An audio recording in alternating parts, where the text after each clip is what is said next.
ہر خواب ختم ہوتا ہے مگر میرا خواب ختم ہونے کے بعد بھی میرا پیچھا کرتا رہا، اور شاید اب بھی۔ رات کے پچھلے پہر میری آنکھیں باری ہو رہی تھیں، کمرے کی لائٹ بند تھی، صرف کھڑکیوں سے چاندنی اندر آ رہی تھی۔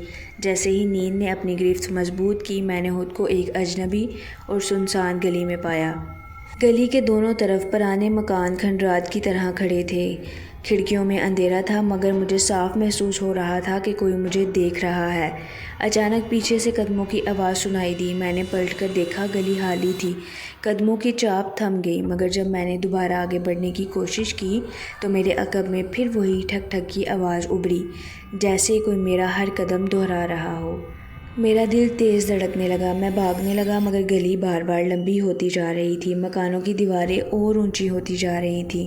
میرا سانس پھولنے لگا۔ پھر اچانک سامنے ایک دروازہ کھلا، اندر اندھیرا تھا لیکن مجھے لگا جیسے کوئی وہاں سے مجھے بلا رہا ہو۔